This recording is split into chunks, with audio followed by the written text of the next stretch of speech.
Sir चलिए वैसे आज सोशल एक्शन में कौन कौन इम्पोर्टेंट है सर? हाँ ठीक, चलिए शुरुआत करता हूँ। मैं क्लास स्टार्ट करता हूँ। आज मैं सामाजिक क्रिया में कुछ चीज़ें मैं आप लोगों को बता चुका हूँ कि सामाजिक क्रिया होता क्या है और सामाजिक क्रिया की कौन कौन से क्षेत्र हैं उसके बारे में भी बात कर चुका हूँ। सामाजिक क्रिया के उद्देश्य क्या क्या हैं वो भी बात कर चुका हूँ। आज की जो मेरी क्लास है ये उत्तराखंड चिकित्सा समाज कार्य की क्लास है और उत्तराखंड चिकित्सा समाज कार्य में मैं बात करूँगा सामाजिक क्रिया के मॉडल के बारे में।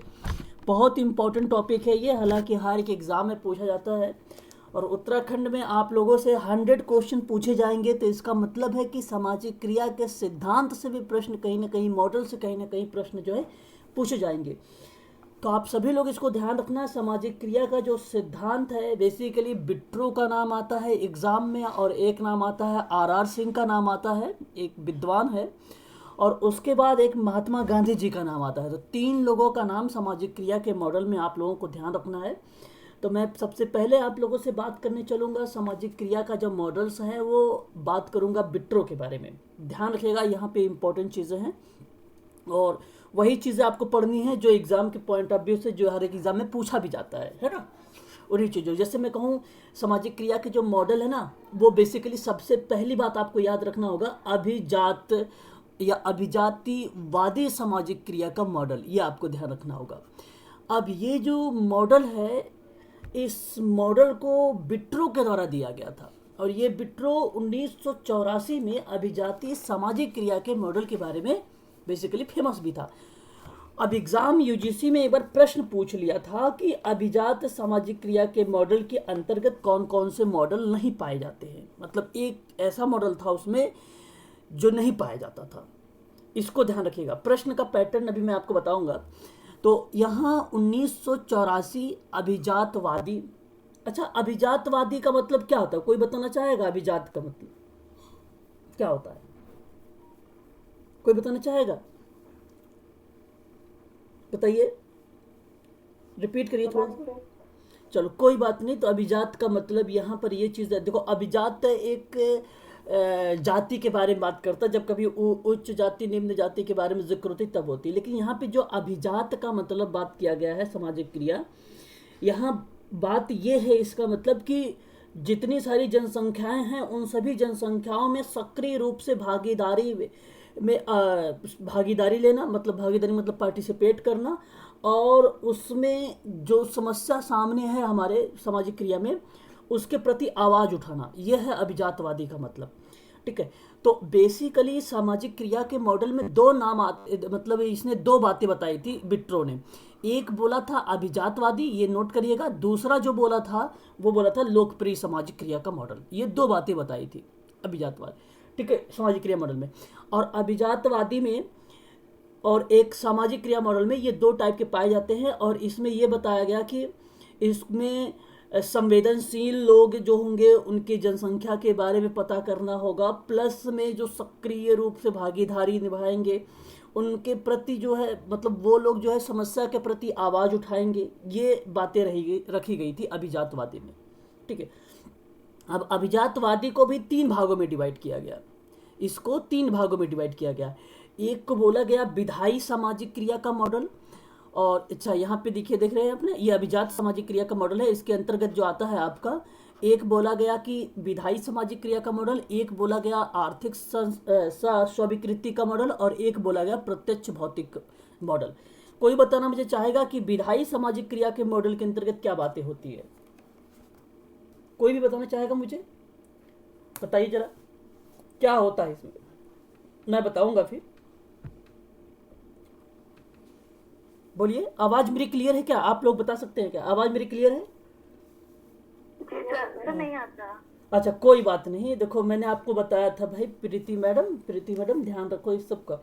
तो बेसिकली जो विधायी सामाजिक क्रिया का मॉडल होता है, ये विधायी सामाजिक क्रिया के मॉडल के अंतर्गत आपको सिर्फ एक ही बात ध्यान रखना होगा, और वो बात ये है कि जो राजा राम मोहन राय आर्य समाज की अगर मैं बात करता हूँ, दयानंद सरस्वती के बारे में, ठीक है, अगर मैं बात करता हूँ आप लोगों से अलीगढ़ आंदोलन के बारे में, ठीक है, sir Syed Ahmed Khan, theosophical society के बारे में बात करता हूँ, यानी बेसेंट का नाम, ऑलकॉट के बारे में बात अगर मैं करता हूँ, तो ये सभी के सभी जितने सामाजिक सुधार हुआ करते थे, सामाजिक सुधार आंदोलन के माध्यम से, वो विधायी सामाजिक क्रिया के मॉडल के अंतर्गत रखे गए थे।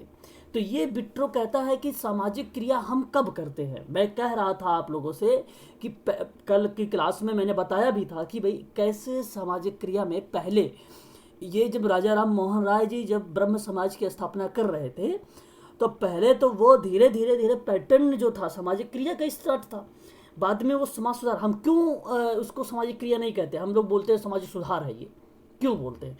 तो वो विधायी सामाजिक क्रिया का मॉडल आया करता था, जो सामान्य जनता के हित की बात करता था।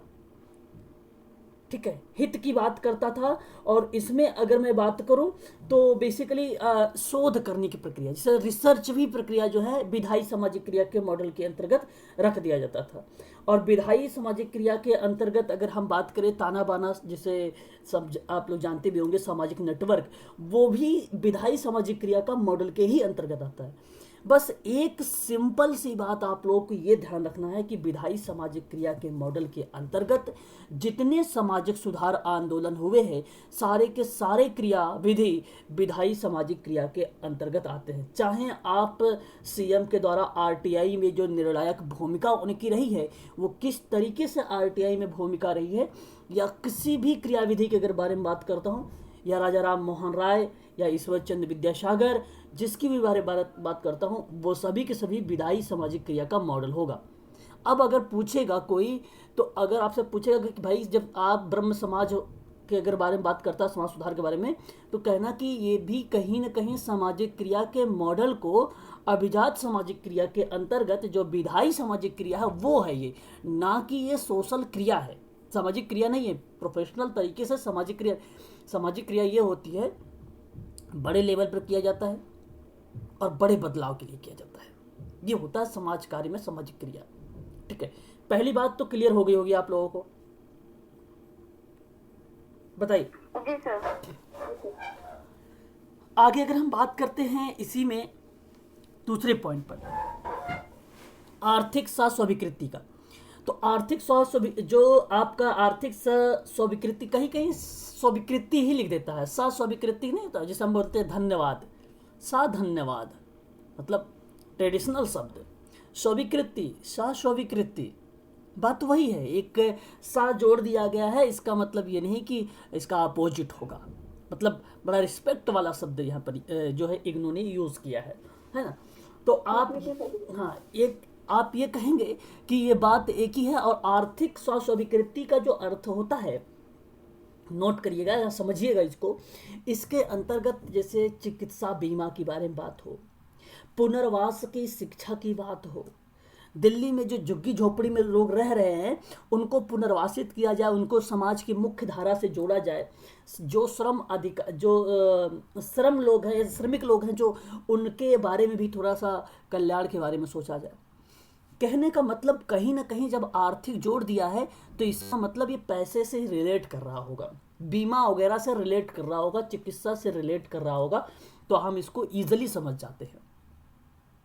ठीक है, तो इसलिए यहाँ जो विट्रो कह रहा था कि सामाजिक क्रिया के आर्थिक स्वीकृति के मॉडल में सामाजिक क्रिया दमन कार्यों की आर्थिक स्थिति और लाभों और जो फाइनेंस का था, फाइनेंस का मतलब वित्तीय लेन देन प्रभावित करने के लिए अपनी शक्ति का इस्तेमाल करते थे।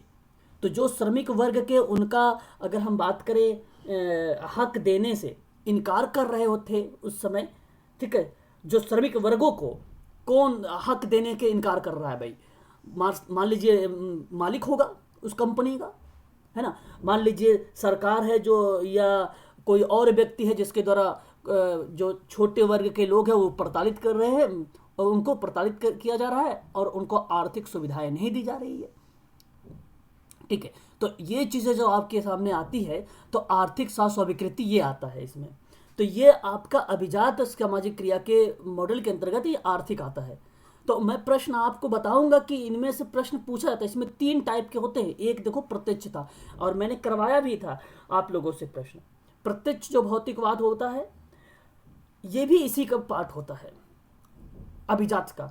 इसमें जानते हैं क्या होता है, इसमें बेसिकली जैसे आप लोगों को भली भांति तरीके से पता होगा, ये अभिजात वर्ग के जो लोग होते हैं, जो अन्याय के लिए उत्तरदायी लोगों को दंडित करने के लिए प्रवृत्त होते हैं, और या इस प्रकार के जो अपने सेवार्थी वर्गों के लाभ का प्रयत्न करते रहते हैं, है ना। तो इस मॉडल में बेसिकली यही बताया गया कि जो दमनकारियों दंडित करने के लिए जो कानून अपने हाथों में ले लेते हैं, जो दमनकारियों का मतलब एक प्रकार से जो कुलीन वर्ग, जो निम्न जाति के लोगों को बात मैं कर रहा हूँ, और ये बड़े बड़े जाति के जो लोग हैं। हाँ बताइए, क्या कुछ कहना चाह रहे हैं आप?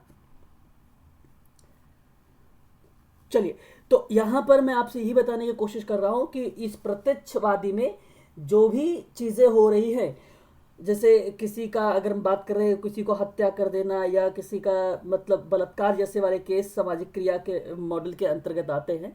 और यह प्रत्यक्ष भौतिक में बताता है कि सामाजिक कार्यकर्ता के द्वारा जुलूस निकाले जाते हैं, मोमबत्ती के जुलूस आपने देखा होगा, धरना वगैरह प्रदर्शन किया जाता है, ये सभी की सभी क्रिया प्रत्यक्ष भौतिकवाद के अंतर्गत आते हैं। ठीक है, तो इसमें आप लोगों को भलीभांति तरीके से पता होगा कि सामाजिक क्रिया के प्रत्यक्ष भौतिक मॉडल को चिंतित करने का जो प्रयत्न किया जाता है वो बेसिकली क्या है, जुलूस निकालना या मोमबत्ती जुलूस निकालना या धरना देना आदि जैसी क्रियाविधि जो है सामाजिक क्रिया के सामाजिक कार्यकर्ता के द्वारा होता है। तो ये प्रत्यक्ष जो होता है, प्रत्यक्ष का मतलब डायरेक्ट आपने क्या कर दिया, जुलूस निकाल दिया, धरना दे दिया, ये क्रियाविधि सारी की सारी इन्वॉल्व हो जाती है। ठीक है, तो इतनी बातें आप लोगों को यहाँ से ध्यान रखना होगा। यहाँ आपका सामाजिक क्रिया का जो अभिजातवादी मॉडल था आर बिट्रो का, ये हो गया क्लियर आपका। अभी आपको कोई डाउट है इसमें तो पूछ लीजिए। मैं आपको जो है विधायी अभिजात सामाजिक क्रिया के मॉडल के अंतर्गत विधायी सामाजिक क्रिया के बारे में बताया, जिसमें सामाजिक सुधार आंदोलन थे, और फिर मैंने दूसरा बताया आर्थिक स्वस्वीकृति, जिसमें जो है जो श्रमिक लोग थे उनको अधिकार नहीं मिल रहा था, अधिकार देने की बात कर रहा था। समाज कार्यकर्ता क्या करता था, पुनर्वास करने की बात कर रहा था, प्लस में उसको बीमा वगैरह देने की बात कर रहा था, श्रम अधिकारियों के बारे में उस पर चर्चा पर चर्चा कर रहा था सामाजिक कार्यकर्ता। अप्रत्यक्ष में क्या कर रहा था, जुलूस निकाल रहा था, है ना। और साथ ही साथ वहाँ पे धरना प्रदर्शन, जुलूस निकालना या मोमबत्ती का जुलूस निकालना, ये सभी के सभी सामाजिक क्रिया का अभिजातवादी के अंतर्गत आते हैं। तीन बातें क्लियर हो गया होगा। आगे बढ़ें, फिर बता दीजिए एक बार सभी लोग, क्या एक बार सभी लोग आप बता दीजिए। अगर कोई डाउट है तो आप पूछ लीजिए अभी यहाँ पर। ठीक है, मैंने अभी बताया है सामाजिक क्रिया के मॉडल के अंतर्गत अभिजातवादी सामाजिक क्रिया के क्या क्या भाग हैं, है ना। ठीक है भाई, बताइए, बोलिए एक बार, क्लियर हुआ? जी सर। चलो, बहुत अच्छी बात है। जी सर। आगे अगर हम बात करते हैं तो दूसरा आता है आपका, दूसरा पॉइंट ये आएगा लोकप्रिय सामाजिक क्रिया का मॉडल। अगर अब हम ये भी आपका बिट्रो का ही है, 1984 में दिया गया था, है ना, 1984 में ये दिया गया था। तो बिट्रो महोदय ने इस सामाजिक क्रिया के मॉडल में अगर मैं आपसे बात करूं तो यहाँ पे दूसरा इन्होंने बोला कि लोकप्रिय सामाजिक क्रिया का मॉडल होता है। और लोकप्रिय सामाजिक क्रिया के मॉडल जानते हैं क्या होता था? इसमें भी जब कभी भी अभिजात लोग प्रक्रिया में सेवार्थी वर्ग के समाविष्ट जब हम करते थे, या जब कभी भी दलित समूह को बारे में अगर हम बात करते थे, या हम कभी किसी जो व्यक्तियों का शोषण किया जा रहा है उनके बारे में चर्चा करते थे, तो यहाँ पे सामाजिक कार्यकर्ता क्या करता था, उसको मार्गदर्शित करता है, उसको सरल बनाता है। ये सोशल वर्कर का काम होता है लोकप्रिय सामाजिक क्रिया का मॉडल में। ये भी बिट्रो का ही है सामाजिक क्रिया का मॉडल, है ना, ये भी बिट्रो का। और ये सामाजिक क्रिया के मॉडल जो है अभिजातवादी सामाजिक क्रिया के मॉडल के विपरीत है ये। ठीक है, यहाँ पर इस चीज़ का थोड़ा सा ध्यान रखिएगा आप सभी लोग। तो इसमें एक नाम आता है, अगर हम बात करें प्रत्यक्ष संचालन का मॉडल आता है।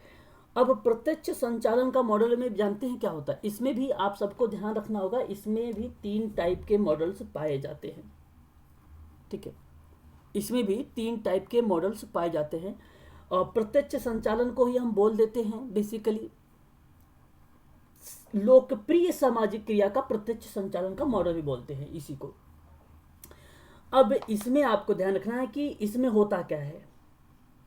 इसमें अगर हम बात करते हैं हड़ताल की, कमजोर लोगों को पर ध्यान देने की, उनकी समस्याएं जो हैं उसका मुद्दा बना लेना या उसका उद्देश्य बना लेना, और फिर उसके बाद उनको क्या करना है, उसे समाज की मुख्य धारा से जोड़ना है।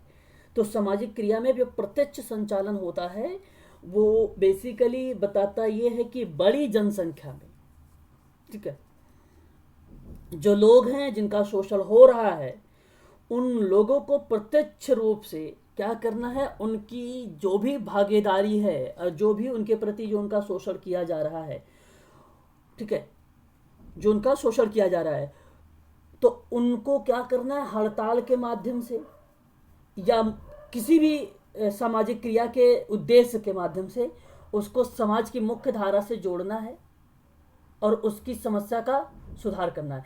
तो बेसिकली मैं आपको बता देता हूँ, यहाँ पे सामाजिक क्रिया जो कही गई है कि जब किसी मुद्दों को आप उद्देश्य बना लेते हैं, उद्देश्य जब प्राप्त कर लेते हैं, तो उद्देश्य प्राप्त करने के लिए आप क्या करेंगे, आम जनता को विरोध प्रदर्शन करना शुरुआत करवाएंगे या आप हड़ताल का सहारा लेंगे। ऐसी क्रियाविधि जब कभी भी आएगी तो प्रत्यक्ष संचालन होता है। हड़ताल की बात हो रहा है, जनता को विरोध में अगर हम प्रदर्शन करने की बात कर रहे हैं तो भी लोकप्रिय सामाजिक क्रिया का प्रत्यक्ष संचालन का मॉडल ये अंतर्गत आ जाएगा। तो ये चीज़ें आपको थोड़ा सा ध्यान रखना होगा। प्रत्यक्ष संचालन का मॉडल एक यहाँ पर भी होता है, एक अभिजात सामाजिक क्रिया के मॉडल के अंतर्गत भी आपने प्रत्यक्ष भौतिक का देखा था, जहाँ वहाँ पर भी आप देख रहे थे कि मोमबत्ती के माध्यम से और जुलूस निकालने के माध्यम से, है ना, धरना के माध्यम से किया जा रहा था प्रत्यक्ष भौतिक में भी। ठीक उसी प्रकार से यहाँ पर भी वही क्रियाविधि हो रही है, इसका भी आप लोगों को ध्यान रखना होगा। आगे अगर हम बात करते हैं तो दूसरे पॉइंट पे आता है द्वंद्वात्मक आता है। और द्वंद्वात्मक का मतलब आप सभी लोग भलीभांति तरीके से जानते होंगे, जानते हैं द्वंद्वात्मक संचालन मॉडल क्या होता है। ये बेसिकली अगर हम बात करें, नाम से ही पता चल रहा है हमें, इसके शब्दों से द्वंद्व की बातें जो है पता चल रही है। इसमें बेसिकली अगर द्वंद्व का जब सिद्धांत आप इसको इन्वॉल्व करें तो सामाजिक क्रिया जो है समाज में बदलाव की बात करता है। और मार्क्सवादी विचारधारा से आप सभी लोग पता होंगे, इसी वजह से द्वंद्वात्मक सिद्धांत भी इसी का नाम आता है, कार्ल मार्क्स का ही नाम आता है ना। तो सामाजिक बदलाव के द्वंद्व के सिद्धांत के द्वंद्वात्मक दृष्टिकोण पर आधारित है ये। जैसे कि मार्क्सवादी के विचारधारा ने बताया गया कि किसी भी व्यवस्था में द्वंद्व को जो अर्थ होता है वो स्वाभाविक तरीके से माना जाता है, ठीक है। और द्वंद्व का कोई भी ठहराव अस्थाई होता है। अस्थाई का मतलब ये होता है कि अगर वो मान लीजिए कभी रुक सकता है द्वंद्व, तो कभी कभी द्वंद्व क्या हो जाएगा, वो चल भी सकता है। तो दोनों टाइप का होता है, इसलिए एक प्रकार से यह अस्थाई अस्थाई का मतलब होता है कि ये चलता भी है और कभी कभी ये रुक भी जाता है, ठीक है। तो इसलिए ये अस्थाई। अस्थाई का मतलब होता है ये पूर्ण रूप से नहीं चल रहा है, ठीक है। तो ये चीज़ें आपको ध्यान रखना। सामाजिक परिवर्तन का साधन के रूप में इसका प्रयोग किया जाता है द्वंद्व को। तो द्वंद्व बेसिकली इंपॉर्टेंट है ये भी, तो ये भी लोकप्रिय सामाजिक क्रिया का। अच्छा, आप लोग इतना डीप में सोचेंगे नहीं कि द्वंद्व सिद्धांतों में क्या कहा गया, प्रत्यक्ष भौतिकवाद में क्या क्या कहा गया, आर्थिक स्वीकृति में क्या बोला गया, ये नहीं पूछा जाएगा। आपसे पूछा जाएगा केवल कि अभिजात सामाजिक क्रिया का मॉडल के अंतर्गत कौन कौन सा आता है, सामाजिक क्रिया के अंतर्गत कौन कौन से मॉडल्स आते हैं, ये आपसे पूछा जाएगा। तो एक हो गया प्रत्यक्ष, एक हो गया द्वंद्व, और तीसरा हो जाएगा चैतन्यकरण का सिद्धांत, ठीक है। चैतन्यकरण का सिद्धांत क्या होता है, आप सबको पता होगा। चैतन्यकरण का सिद्धांत, पाउले फ्रेरे का नाम सुना है आप लोगों ने? पाउले फ्रेरे ने शुद्धिमति का जो है करण का सिद्धांत दिया है।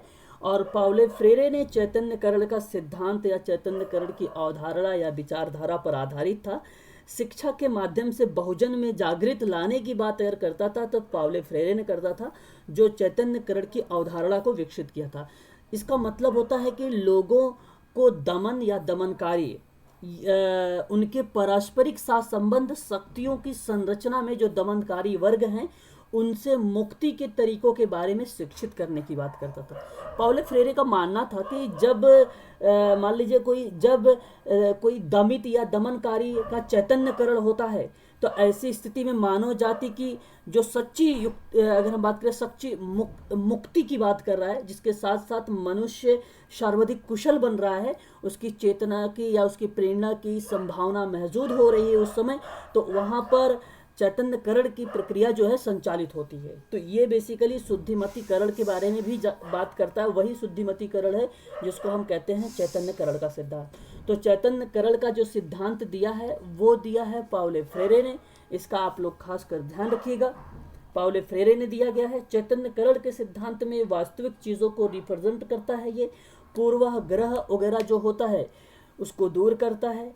और यहाँ पर बेसिकली अगर मैं बात करूँ तो एक नुक्कड़ नाटक के माध्यम से, एक नाटक के माध्यम से जनता को, समाज को क्या किया जा रहा है, जागृत किया जा रहा है ना। तो 3 बातें यहाँ से आप लोगों को हो गई क्लियर। अब मैं आपको दोबारा से एक बार थोड़ा सा रिपीट कर देता हूँ, ध्यान से सुन लीजिए सभी लोग। सामाजिक क्रिया के जो मॉडल्स के बारे में बात कर रहा हूँ मैं, वो आपसे बात कर रहा हूँ बिट्रो के बारे में। बिट्रो ने बेसिकली 2 भागों में डिवाइड किया। एक का नाम रखा था अभिजात सामाजिक क्रिया का मॉडल, उसको 3 भागों में डिवाइड किया। विधायी सामाजिक क्रिया का मॉडल रखा, आर्थिक सहस्विकृति का मॉडल रखा, एक प्रत्यक्ष भौतिकवाद का मॉडल रखा।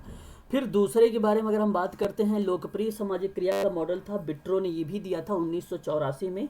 और एक का नाम रखा था इसने चैतन्यकरण का सिद्धांत, एक का नाम रखा था प्रत्यक्ष संचालन का सिद्धांत, और दूसरे का नाम यानी एक और नाम रखा था तीसरे नंबर पे वो द्वंद्वात्मक सिद्धांत रखा था। हालांकि क्रम नहीं है कि आप पहले चैतन्यकरण कहे, पहले इसी को ऐसे, वो आप इजीली ऐसे बना सकते हैं, ठीक है। चैतन्यकरण को भी पहले रख सकते हैं आप, फिर उसके बाद द्वंद्व को रख सकते हैं, तीसरे पर आप प्रत्यक्ष संचालन का मॉडल भी रख सकते हैं, है ना। ऐसे भी आप रख सकते हैं, ठीक है। तो ये चीज़ें आप लोगों को ध्यान रखना होगा, ठीक है। क्लियर हो गया आप लोगों को? बताइए जरा एक बार, ये क्लियर हो गया? हाँ, तो ये मॉडल्स के बारे में आपको ध्यान रखना होगा, इतने सारे मॉडल्स पाए जाते हैं, है ना। चलिए आगे हम बात करते हैं नेक्स्ट पॉइंट पर।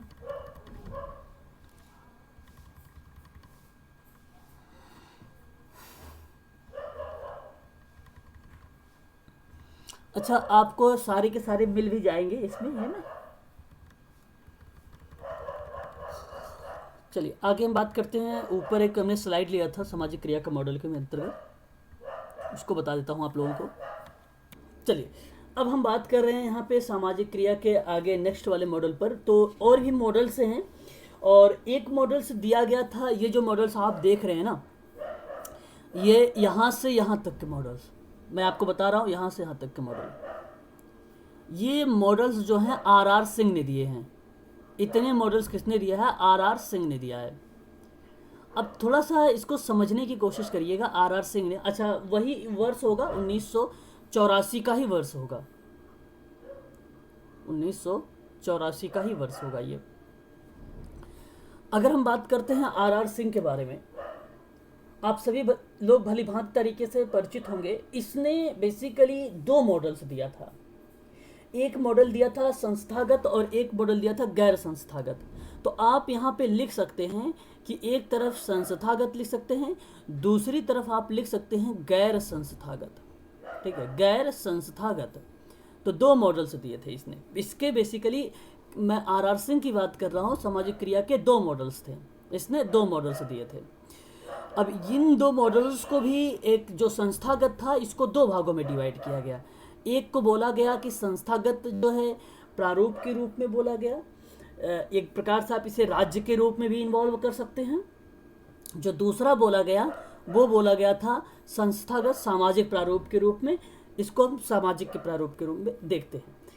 तो ये सामाजिक रूप में था प्रारूप, और ये जो संस्थागत प्रारूप देख रहे हैं ये राज्य के लेवल पर था, ये राज्य के लेवल पर था, ठीक है।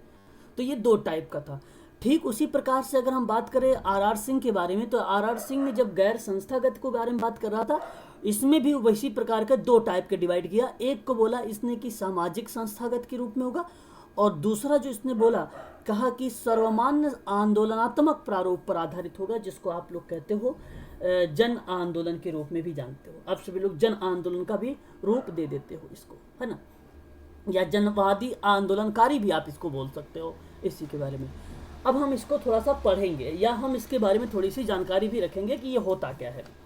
देखिए बेसिकली अगर मैं आपसे बात करूं, संस्थागत मॉडल के अंतर्गत सामाजिक क्रिया की जब शुरुआत की गई तो वो 2 टाइप से किया गया था। कहा गया कि भाई राज्य के द्वारा भी होगा, और एक बताया गया कि गैर सरकारी संगठनों के द्वारा भी होगा, ठीक है, 2 टाइप से होगा। तो जो राज्य में होगा वो बेसिकली आपका इसी के अंतर्गत इन्वॉल्व किया गया था, राज्य में जो संस्थागत प्रारूप था। और जो गैर संस्थागत के अंतर्गत था वो आंदोलन के रूप में प्रारूप किया गया। तो यानी आप यहाँ पर ये समझिए कि जो संस्थागत प्रारूप था आर सिंह का, इसमें सबसे ज़्यादा प्राथमिकता दी गई है तो राज्य को, और अगर सबसे ज़्यादा यहाँ पर अगर हम संस्था के बारे में बात करते हैं तो सबसे ज़्यादा प्राथमिकता दी गई है आंदोलनकारी को। तो ये चीज़ें आप लोग थोड़ा सा इसे भी ध्यान रखिएगा, है ना। अब अगर मैं आप लोगों से बात करूं तो यहाँ पर जो सामाजिक क्रिया में संस्थागत था, ये राज्य मॉडल जो था, ये बेसिकली राज्य अथवा सरकार द्वारा चलाई गई जो भी क्रिया हुआ करती थी वो अप्रत्यक्ष हुआ करती थी, ठीक है। तो जहाँ पे लोगों की भागीदारी से, एक मिनट होल्ड रखिएगा, पर ये चीज़ें थी बताई गई थी कि लोगों को जो भागीदारी हुआ करती थी या यहाँ पे उनके जो लक्ष्य हुआ करते थे उनको लाभ के बारे में बात किया करता था, ठीक है। या तो यहाँ आप ये भी कह सकते हो कि राज्य के माध्यम से कर रहा हो या समाज के माध्यम से कर रहा हो, ये क्रियाविधि बेसिकली इसमें होती थी। तो राज्य में आप ये ध्यान रखिए कि राज्य तथा सरकार द्वारा चलाई गई जो भी सामाजिक क्रिया हुआ करती थी वह अप्रत्यक्ष रूप ले लेती थी। इसका लक्ष्य जो है लोगों की भागीदारी से, इसके बिना लोगों को लाभान्वित करना या उसके कोई भी दृष्टिकोण में, जैसे अगर मैं बात करूं नौकरशाह के रूप में या अभिजात के रूप में, ठीक है, या किसी भी कानून के रूप में, या किसी भी अगर मैं बात करूं सरकार के द्वारा शहरी पृष्ठभूमि या ग्रामीण पृष्ठभूमि के बारे में या किसी कार्यक्रमों के बारे में। जैसे यहाँ पर अगर हम बात करते हैं जो कार्यक्रम चलाई जाती है, जैसे निःशुल्क टीकाकरण, आजकल आप सुन रहे होंगे निःशुल्क टीकाकरण हो रहा है कोविड-19 का, तो ये सरकार के द्वारा हो रहा है। ये एक प्रकार से आप कह सकते हो कि सामाजिक क्रिया का संस्थागत राज्य मॉडल है, ठीक है। या हम ये भी बोल सकते हैं कि आप जब आप यहाँ पे समाज के बारे में प्रत्यक्ष रूप से वो लक्ष्य बना लेते हैं और उनके कल्याण के बारे में बात करते हैं तो वो बेसिकली संस्थागत के रूप में आ जाता है। तो एक लाइन में मैं बताना चाहूँगा यहाँ पे, उसे आप ध्यान रखिएगा कि यहाँ पे जो कार्यक्रम बनाए जाते हैं या किए जा रहे हैं, ठीक है, जो कार्यक्रम बनाए जा रहे हैं और किए जाते हैं, ठीक है, आपको ये ध्यान रखना है कि इस मॉडल के अंतर्गत, ठीक है, इस मॉडल के अंतर्गत टीकाकरण की बात हो या निःशुल्क की बात हो या स्वास्थ्य जांच की बात हो, तो ये जो सरकार के द्वारा चलाई जा रही है सामाजिक क्रिया, ये राज्य के अंतर्गत आती है, संस्थागत के अंतर्गत आती है, ठीक है। तो भारत में ये जो है राज्य ने संविधान के माध्यम से स्वयं को कल्याणकारी राज्य के रूप में प्रबंधित करने की बात करता है और जनसंख्या के सभी वर्गों के विकास की बात करता है, तो ये संस्थागत राज्य के अंतर्गत आ जाएगा। बस इतनी बात आपको ध्यान रखना होगा कि लोगों को सक्रिय रूप से भागीदारी प्लस में लोगों को क्या कर रहा है, समाज की मुख्य धारा से जोड़ने की बात कर रहा है, ठीक है। तो आप लोगों को ये चीज़ें ध्यान में रखनी होगी, तो ये आपका करेक्ट जवाब हो जाएगा। अगर हम बात करते हैं दूसरे पॉइंट पर कि दूसरा जो है सामाजिक रूप में, और सामाजिक रूप का मतलब होता है स्वयं सेवी संगठनों के द्वारा किया जाता है। ये स्वयं सेवी संगठन आप समझ रहे होंगे, चाहे वह सरकार की ओर से हो, वित्तीय सहायता प्राप्त हो रहा हो या नहीं भी हो रहा है, तो लोगों की भागीदारी या लोगों की सक्रिय भागीदारी यहाँ पर जो है देखी जाती है। तो यहाँ पर भी जरूरतमंदों को राहत देने की बात कर रहा है, सेवाएं प्रोवाइड करने की बात कर रहा है और कानून के दायरे में भी करने की बात कर रहा है। तो लेकिन काम सिर्फ इतना है कि यहाँ पर एनजीओ की एक अहम भूमिका हो जाती है, बस। तो यहाँ पर एनजीओ की एक अहम भूमिका होती है, यहाँ पे सरकार के द्वारा होती है, ठीक है। तो ये दो चीज़ें आपको ध्यान रखना है। राज्य, और अगर मैं बात कर रहा था तो राज्य सरकार या सरकार द्वारा चलाई जा रही थी, जहाँ पे लोगों के बारे में बात किया जा रहा था, तो ये बेसिकली संस्थागत के अंतर्गत जो है संस्थागत राज्य में आ जाएगा। और जो संस्थागत सामाजिक प्रारूप के अंतर्गत आता है, ये लोगों को एनजीओ के द्वारा सामाजिक क्रिया करने की बात करता है, चाहे मलिन बस्तियों में साफ सफाई का अभियान चला रहे हो, चाहे आप साफ सफाई अभियान के अलावा आप कोई भी क्रियाविधि कर रहे हो, ठीक है। जहाँ पर मान लीजिए कोई समुदाय है, स्कूल छोड़ रही हैं लड़के लड़कियाँ या बच्चे, ठीक है, नहीं जा रहे हैं विद्यालय, तो वहाँ पर आप दाखिला देने की बात कर रहे हैं, तो इसके लिए आपने आंदोलन चला दिया, तो यह आंदोलन सरकार के द्वारा नहीं चलाया गया है, यह आंदोलन संस्था के द्वारा चलाया गया है, इसलिए आप ये इस प्रारूप के अंतर्गत रखेंगे। तो ये एक समझाने की मैं बात कर रहा हूँ। आर सिंह ने संस्थागत के अंतर्गत जो है बेसिकली दो टाइप बताया था, एक राज्य की लेकर, एक सामाजिक के रूप में। आगे बात कर लेते हैं गैर सामाजिक पे। एक है यहाँ पे सामाजिक है और एक है आंदोलन को।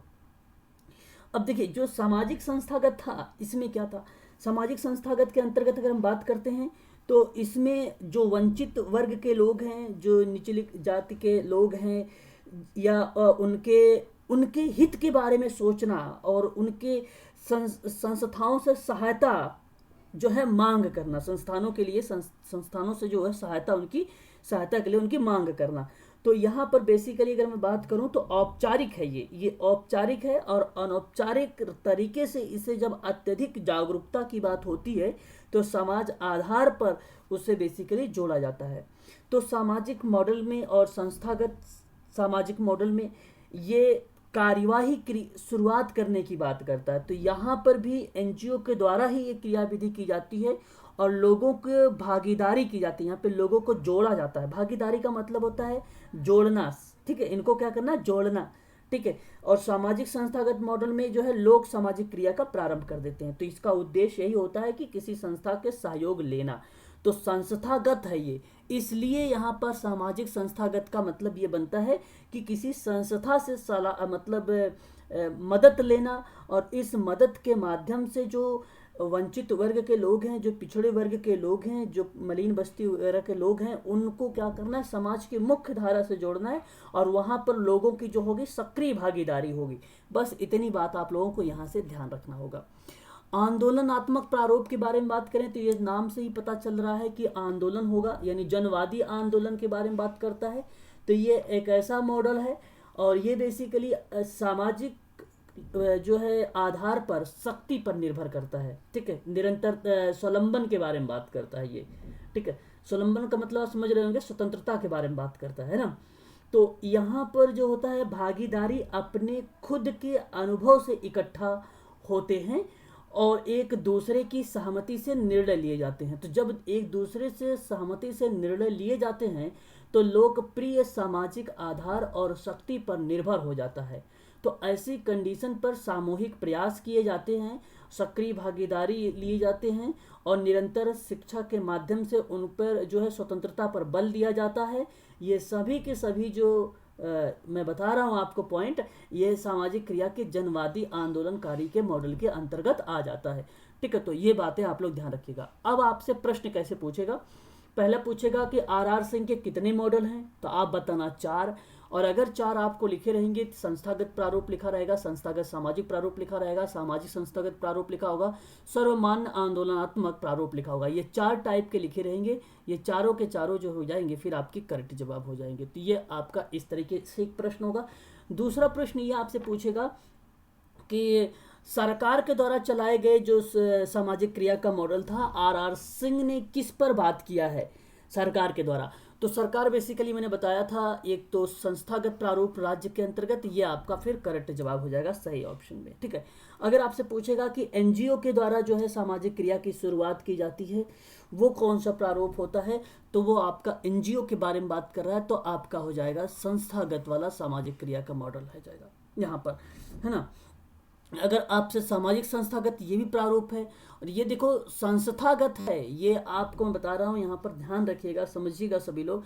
ये संस्थागत ऑलरेडी ऊपर है, इसलिए हमने सबसे पहले प्राथमिकता दे दी संस्था को। यहाँ पर देखिए संस्था नीचे है, दूसरे नंबर पर है, तो इसलिए आप यहाँ पे संस्था ना कहकर इसको सामाजिक रूप से कहें, जहाँ पर हालांकि एनजीओ की भूमिका तो होती है, एनजीओ की भूमिका तो है, लेकिन वो भी संवैधानिक तरीके से है। तो जब संवैधानिक की बात सोचना तो वो सामाजिक के बारे में आ जाएगा, वो सामाजिक के बारे में आ जाएगा, है ना।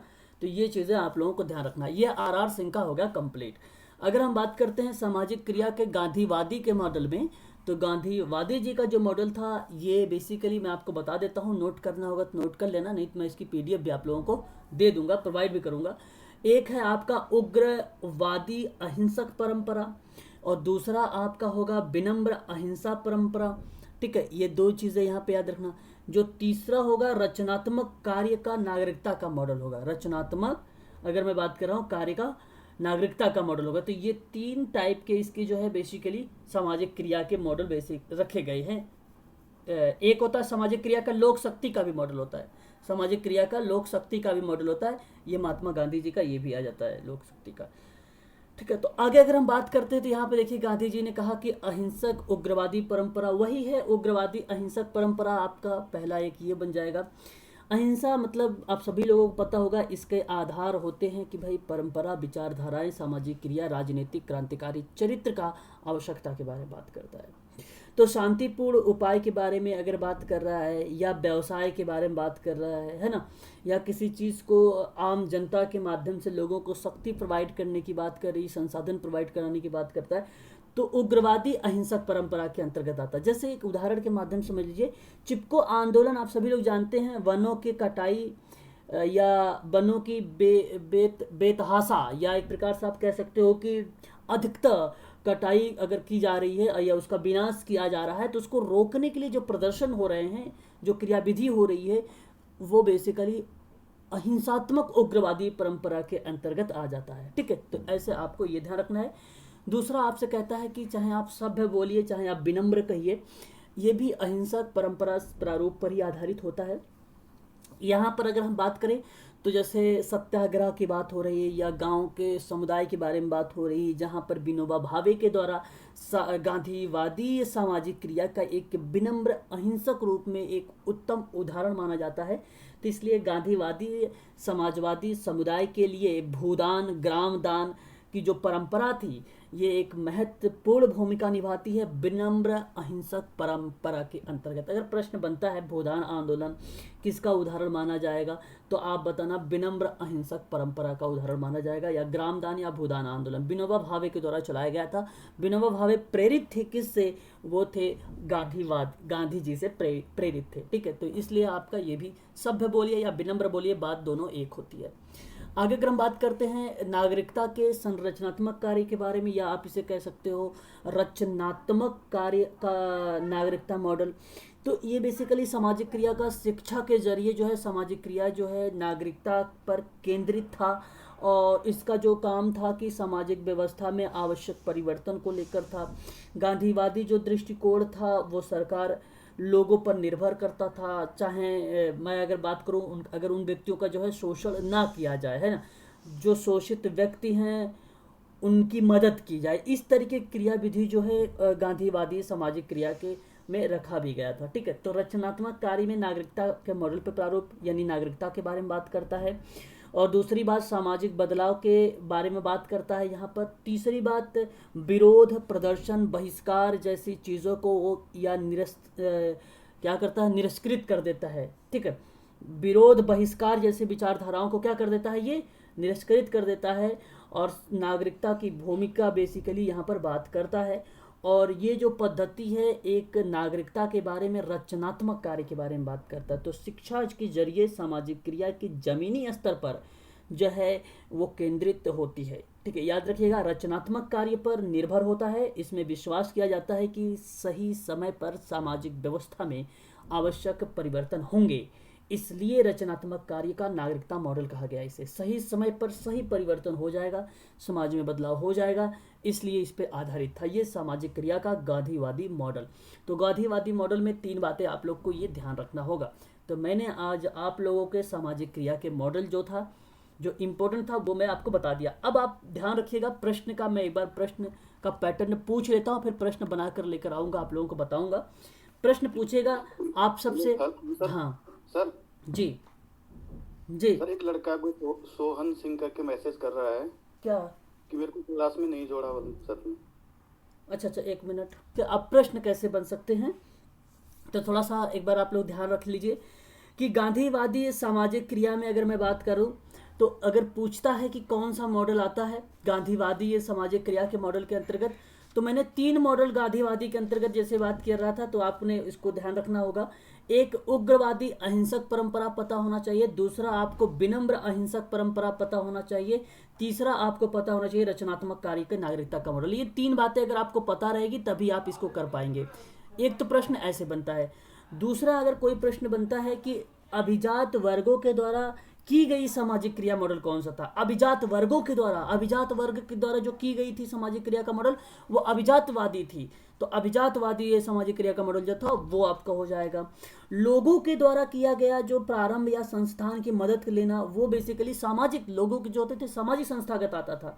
लोगों की चेतना को जगाना, लोगों की चेतना को जगाना, ये कौन सा सामाजिक क्रिया का मॉडल होगा, वो चैतन्यकरण का होगा। चेतना चैतन्यकरण का होगा, याद रखिएगा।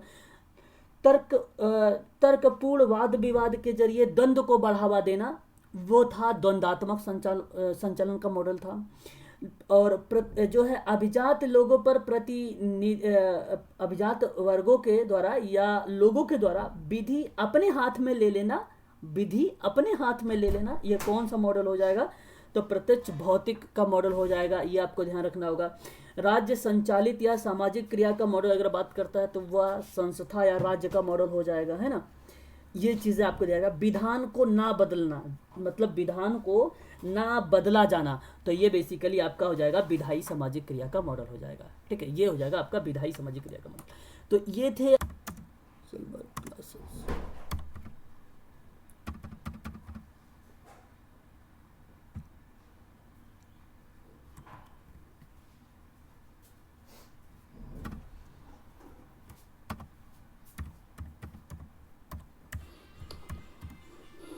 कोई डाउट वगैरह पूछिए। सोशल क्लास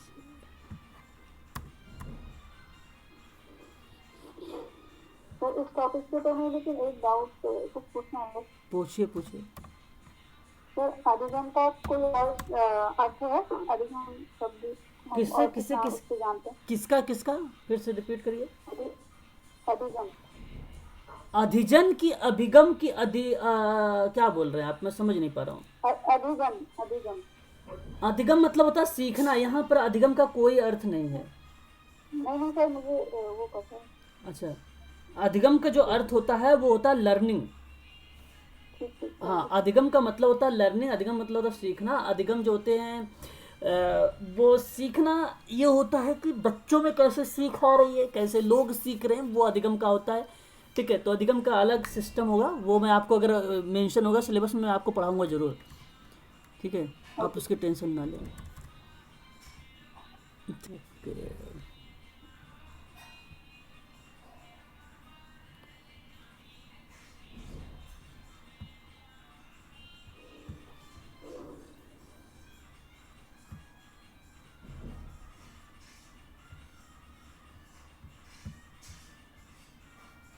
ये आपके सामने जो प्रश्न दिखाई दे रहा है, ये आपके जो अभी तक मैंने करवाया था, ठीक है, उसके ये सारे के सारे क्वेश्चन हैं।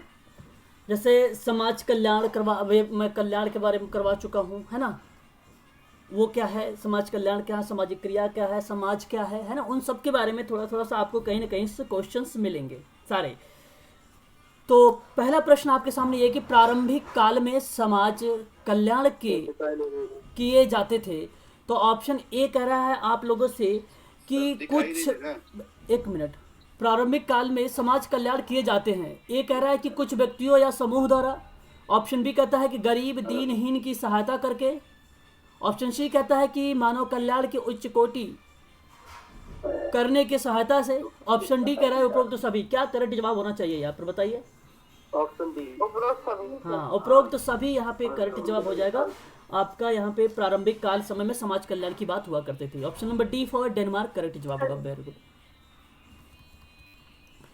आगे हम बात करते हैं क्वेश्चन नंबर सेकंड के बारे में कि वर्तमान समय में राज्य का स्वरूप कैसा हो जाता है। कल्याणवादी होगा, समाजवादी होगा, पूंजीवाद होगा कि मिश्रित? बताइए। पूंजीवादी। वर्तमान समय में राज्य का स्वरूप कैसा हो गया है? एक बार म्यूट हो जाइए और आप बताइए जरा, वर्तमान समय में किसका जो स्वरूप है वो कैसा हो गया है। इसका जो सही जवाब होगा वह आपका होगा ऑप्शन नंबर ए होगा, कल्याणकारी हो गया है स्वरूप। ठीक है भाई, कल्याणकारी स्वरूप हो गया है, तो इसलिए इसका सही जवाब option number A for America होगा। बात समझ में आई? बताइए एक बार। नहीं समझ में आया तो मैं आपको बताता हूँ इस पे। सर कल्याणकारी कैसे होगा, बता दीजिए सर। देखिए, समाज कल्याण प्रशासन का जो मतलब होता है ये आप भलीभांति तरीके से पता है, आप सभी लोगों को जानते हैं कि मानवीय सहयोग और उसका प्रयास करना ताकि वो समूह के जो भी क्रियाकलाप हैं उसमें क्या किया जाए, उनके प्रशासन को शामिल किया जा सके। तो चाहे वह परिवार हो या कारखाना हो या अस्पताल हो या विश्वविद्यालय हो, सरकारी विभाग हो, जो भी चीज़ें होती है वो चीज़ें हम उसको प्रोवाइड करते हैं। तो समाज कल्याण प्रशासन ऑलरेडी खुद कहता है उस बात का कि भाई मैं सहायक प्रणाली हूँ और मैं प्रशासन के माध्यम से उन सेवाओं को क्रियान्वित करेंगे जो व्यक्तिगत तरीके से चाहे समाज कार्य या सामुदायिक संगठन के अंतर्गत जो चीज़ें प्रदान की जाएंगी वो कल्याणकारी के माध्यम के अंतर्गत की जाएंगी। तो उनका उद्देश्य तो यही होता है, वो कल्याण करने की बात करते हैं। तो वर्तमान समय में जो राज्य का स्वरूप कैसा हो गया है वो कल्याणकारी वाला हो गया है। तो यहाँ पर आपका सही जवाब जो होगा कल्याणकारी का स्वरूप होगा।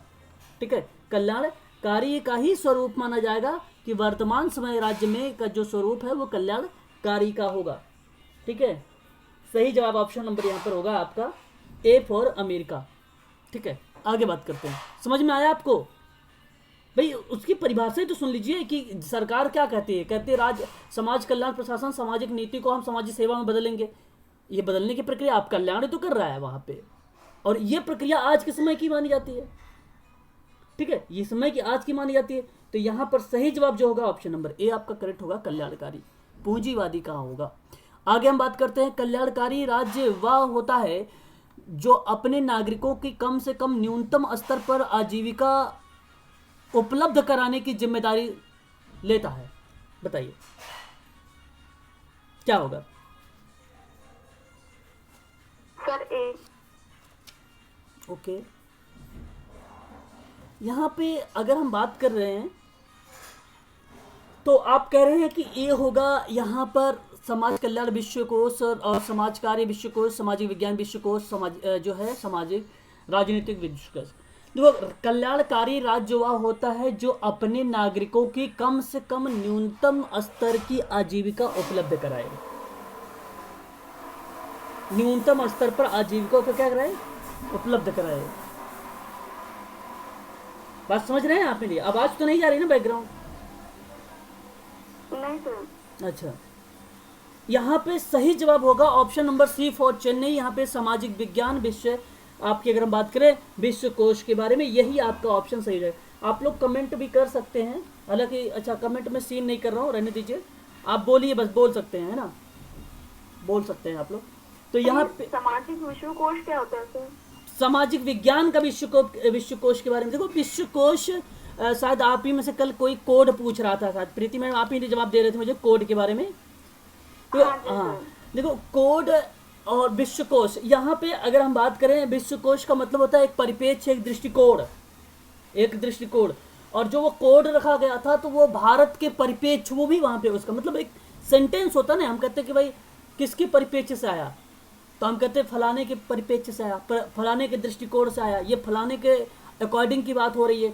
तो ठीक उसी प्रकार से समाज कल्याण अलग है, विश्वकोश एक परिपेक्ष्य बता रहा है वहाँ पे। इसका कोई अलग मीनिंग नहीं है, एक उसका कॉन्सेप्ट बता रहा है कि एक व्यक्ति है जो उसके दृष्टिकोण से बात हो रही है, तो ये विश्वकोश है।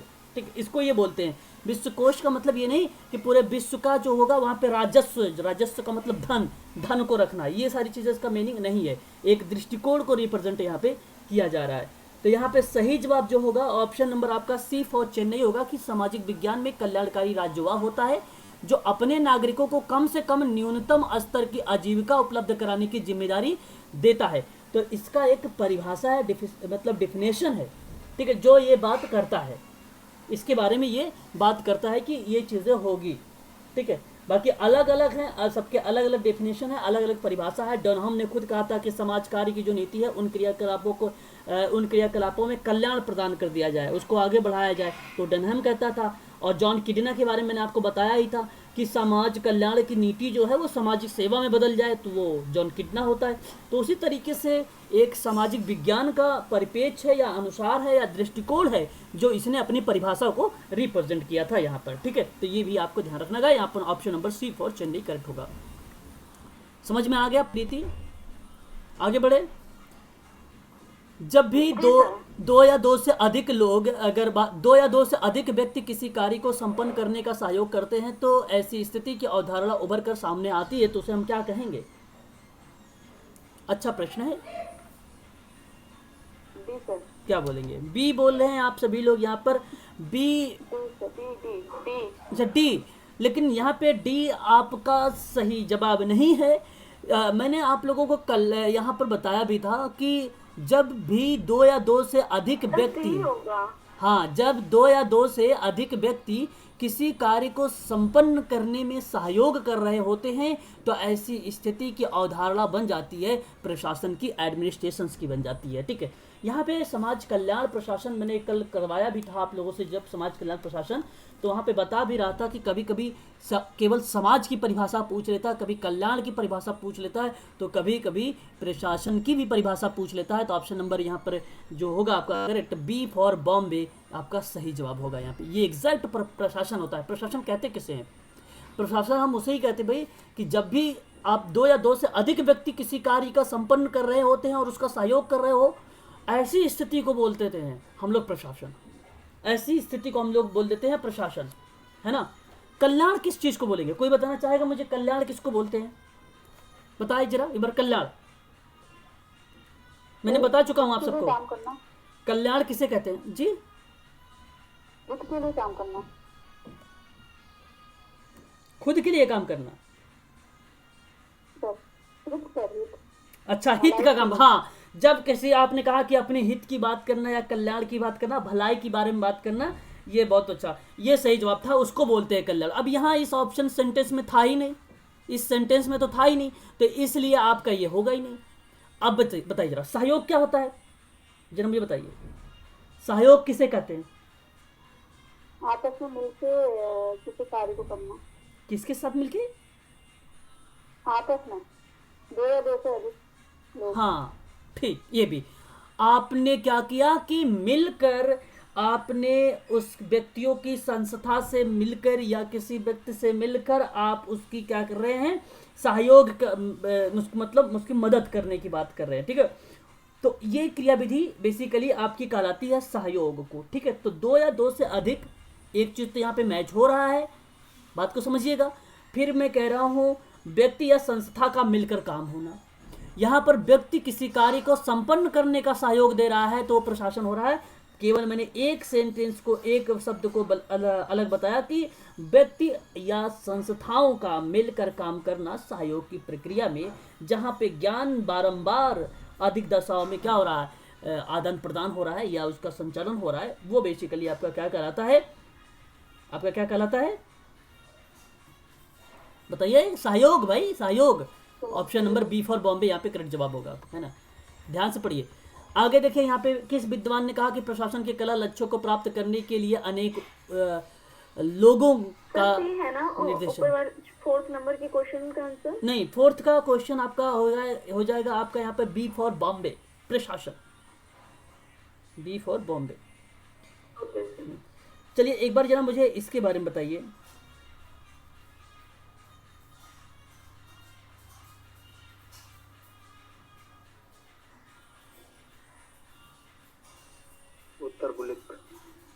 लूथर गुलिक, यहाँ पे पांचवे का सही जवाब आ रहा है भाई लूथर गुलिक का, लेकिन लूथर गुलिक नहीं होगा, एल.डी. वाइट का नाम आएगा। आप थोड़ा सा इसके बारे में जान लीजिए। लूथर गुलिक बेसिकली उसका नाम आता है वहाँ पे पोस्टकार्ड में नाम आता है, पोस्टकार्ड में नाम आता है उसका लूथर गुलिक का। और साइमन एक भिन्न परीक्षण होता है, बेसिकली वहाँ पे भी नाम आता है इसका साइमन का। ठीक है, और अगर हम बात करें मैस्लो का, तो अब्राहम मैस्लो एक आवश्यकता पदानुक्रम का सिद्धांत दिया, वहाँ पे नाम आता है। यहाँ पे बचा एक ही ऑप्शन, एल.डी. वाइट का नाम, और एल.डी. वाइट यहाँ पे करेक्ट जवाब हो जाएगा। वेरी गुड, यहाँ पे सही जवाब होगा। 1948 में इसका मानना था कि जो प्रशासन, जो कला, जो उद्देश्य है, जो प्राप्त करने के लिए अनेक लोगों का निर्देशन, समन्वय और नियंत्रण करना चाहता है, वो बेसिकली क्या कहलाती है? समाज कल्याण प्रशासन कहलाती है। Option number A for America आपका यहाँ पे सही जवाब होगा। वेरी गुड, आगे हम बात करते हैं। समाज कल्याण प्रशासन की आवश्यकता है किसका, जिसके माध्यम से? बताइए बताइए। सी, ओके भाई, यहाँ पे सही जवाब सामाजिक सेवा और सामाजिक नीति दोनों हो जाएगा। वेरी गुड, यहाँ पे सी फॉर चेन्नई करेक्ट हो जाएगा। सामाजिक नीति सामाजिक सेवाओं के रूप में रूपांतरित की एक प्रक्रिया होती है ना, एक प्रक्रिया होती है। बताइए।